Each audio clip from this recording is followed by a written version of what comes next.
나가는 마리아입니다. 최근 들어 이제 우리나라로 말하면 제주도 국제학교나 또 수도권의 국제학교라든가 아니면 해외에 그 뭐 말레이시아나 싱가포르라든가 뭐 베트남, 태국 이런 데 국제학교를 그 다니는 자녀의 부모님들이 많이 문의를 주시거든요.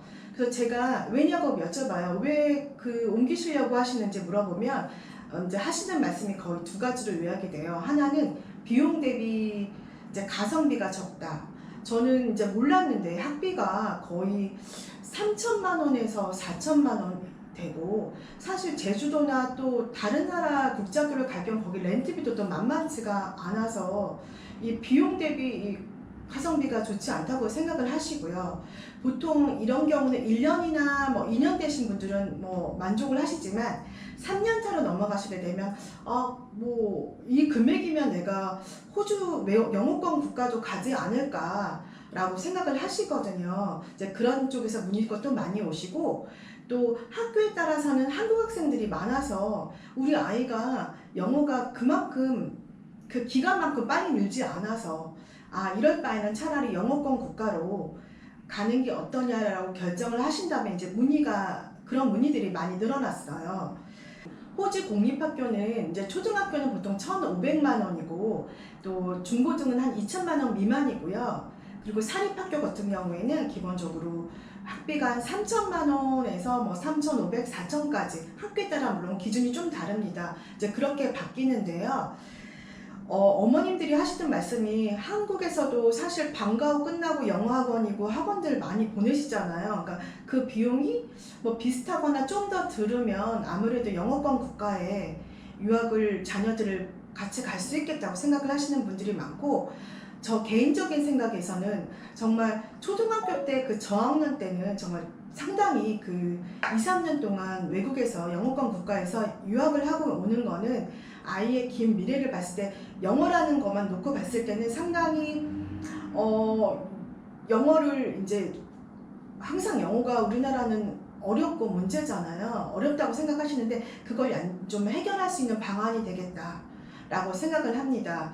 또 어머님들의 요즘 또 추세가 나이도 조금 젊으시고요. 사실 그리고 영어가 어느 정도 소통이 되시는 분들이 많이 계셔서 예전보다 훨씬 호주 학교에 대한 그 자녀들의 이제 엄마들의 호주 학교 참여도가 상당히 높은 편이라고 저는 생각하거든요. 나라마다 이제 학제가 좀씩 달라요. 그러니까 저희 나라랑 호주는 동일하죠. 일단은 우리나라는 초등학교 6년, 중고등 6년이고 호주도 마찬가지거든요. 근데 시작일이 있어요. 저희 나라는 3월에 시작을 하잖아요. 호주는 1월에 시작을 합니다. 1월에 시작해서 12월에 끝나는데 거의 우리나라랑 비슷해서 끝나는 학생들이 12월에 끝나서 한국에 다시 3월에 복학을 해서 절대로 학교가 이제 학년이 내려가거나 뭐 올라가거나 그런 건 없어요. 근데 다만 이제 호주는 유학생을 받는 경우가 1년에 4번 있습니다. 1월, 4월, 7월, 10월이 있는데요. 1월과 4월은 1학기에 해당이 되고 7월과 10월은 2학기에 해당이 되거든요. 보통들은 저희 많은 어머님들의 거의 60에서 70%는 1월 학기를 선호하시죠. 1월 학기를 많이 가시는데요. 1월 학기는 그러면 진행을 언제 하면 되냐? 어떤 분들은 사실 뭐 11월에나 10월에 연락을 오시는데 학교에 따라 이제 공립학교 같은 경우에는 그 신청 마감이 있어요. 1월 학기. 그래서 적어도 8월이나 9월 초에는 진행을 하셔야 그 1월 학기에 입학이 가능하시거든요. 이유는 뭐냐면 처음에 신청한다고 해서 바로 담당자가 정해지는 게 아니라 1월 학기를 신청하잖아요. 8월에. 그러면 한 달에서 한 달 반 정도의 그 기간 동안 담당자가 그 이후에 생성이 돼요. 그래서 그때 학교를 알아보고 입학 허가가 나오고 학비를 내시고 그 다음에 비자를 진행하는 거라서 적어도 이제 그래서 마감일이 보통 8월이나 9월 초에 마감이 되는 경우가 많습니다.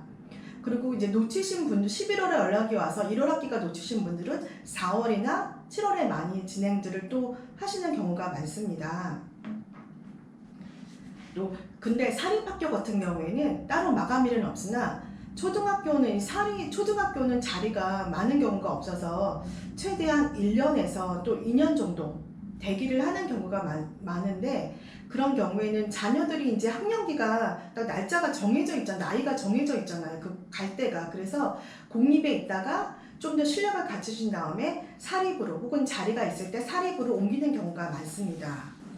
그 가디언에 대해서 제가 설명드리겠는데요. 이제 가디언은 이제 아무래도 조교육을 하는 학생들은 이제 기본적으로 그 다 미성년자다 보니까 누군가의 그 후견인, 가디언이 필요하거든요. 근데 이게 주마다 또 공립과 사립마다 조금 다른 경우가 있어요. 그러니까 보통들은 이제 부모님 중에 한 분이 가는 경우가 대부분인데요. 시드니 같은 경우에는 초등학교 4학년까지는 부모님 중에 한 분이 반드시 가셔야 하며, 그럼 5학년, 6학년, 중1, 중2까지는 호주에 친척이 계시거나 아니면 또 조부모님이 같이 가시는 경우가 있고요. 브리즈번이 있는 퀸즐랜드주 같은 경우에는 기본적으로 그 친척이나 조부모님이 같이 가실 수 있습니다. 물론 부모님은 가시는 건 당연하고요. 그리고 또 이제 가디언 비자를 하다 보면 사실 이제 꼭 학년기 학생들만 있는 건 아니거든요. 이제 막내가 만 4살이거나 만 5세거나 해요. 근데 이런 경우는 같이 가야 되잖아요. 막내를 두고 갈 수는 없으니까. 이제 그래서 호주는 그 호주 학생 비자는 만 6세 생일이 지난 다음에 신청을 할 수 있기 때문에 그 만 6세가 안 된 자녀들은 가디언 동반으로 가는데요. 혹은 또 어떤 분들은 그러시더라고요. 가디언 동반 비자, 자녀가 있는 경우 비자가 어려워지거나 까다로워지는 건 아닌가요? 그렇게들 얘기한다고 하시는데 그렇지는 않습니다. 가디언 동반이 있는 경우에는 왜 가야 되는지를 잘 비자 신청서에 잘 작성하시고, 그리고 이제 추가가 되는 거는 가디언 보험할 때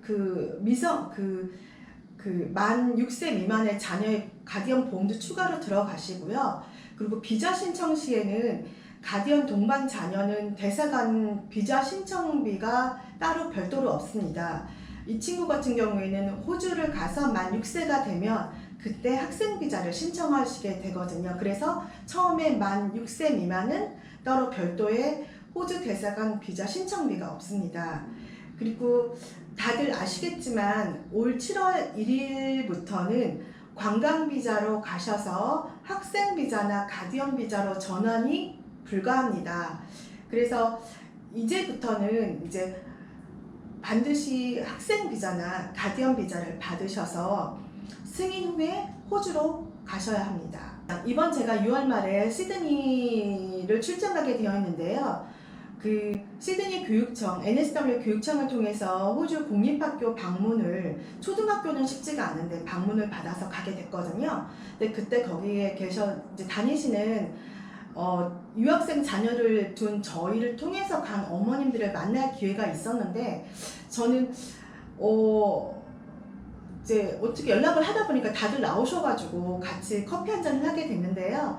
다들 하시는 말씀이 이제 만족도도 높고, 또 우려하시는 게 그거잖아요. 사실 우리 아이가 영어가 안 되는데 가서 괜히 무시당하거나 또 이제 어떤 인종차별을 당하지 않을까라는 생각들을 하실 수는 있을 것 같아요. 근데 그런 거 없이 다 아이들이 재밌게 학교 생활을 다 이제 잘 지내고 있다고 하더라고요. 그러니까 사실 어머님들이 다 100% 나오셨다는 거는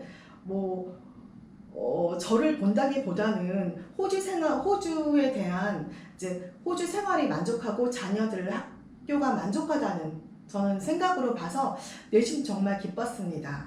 물론 학년에 따라 다르지만 제가 생각했을 때는 초등학교 저학년, 1학년, 2학년, 이제 3학년 정도 학생들이 가는 게 호주 영어의 습득도 빠르고 또 친구들과의 그 거리도 조금 더 이제 고학년보다는 적어지는 것 같아요.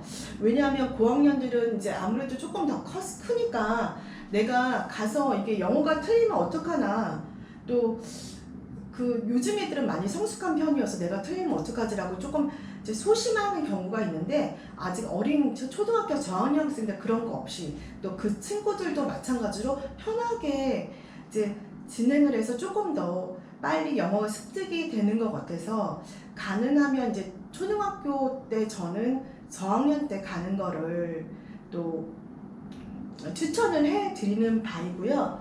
또 뭐가 있냐면 엄마들이 이제 우리가 생각할 때 어른들을 제가 이제 6월에 갔는데 1월에 입학한 학생들은 이제 여쭤보니까 크게 영어가 뭐 문제가 되거나 하진 않고, 그리고 이제 그 학업 수업, 그러니까 학교 수업을 잘 따라가고 있다고 하더라고요. 그래서 이게 어른들이 생각하는 6개월과 초등학교 자녀들의 그 영어 6개월은 상당히 저희가 상상 못할 만큼 빨리 그 흡수라든 스펀지라고 그러잖아요.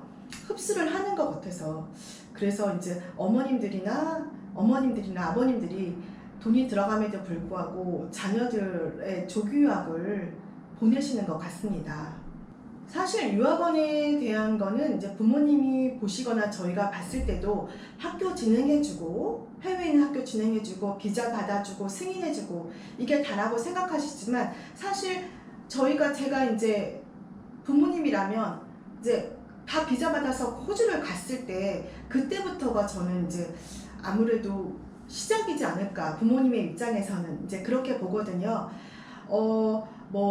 학교에 이제 어떤 학교에서 어떤 뭐 페이퍼가 오거나 이런 경우에 어떻게 뭘 체크해야 되는지, 뭐 보험은 어떻게 진행을 해야 되는지 여러 가지가 또 모르실 수가 있는 거고, 또 몇 년 있으시다 보면 한 1년 있으시나 뭐 2년 있으신 분들은 보통 공립에서 내가 사립으로 옮기고자 하는 분들도 많이 계시고요. 또 시드니에서 브리즈번으로, 예를 들어서 브리즈번에서 시드니나 멜번으로 학교를 또 전학을 하고 싶으신 분들이 많이 있으세요. 그래서 특별하게 이유가 아니라면 이제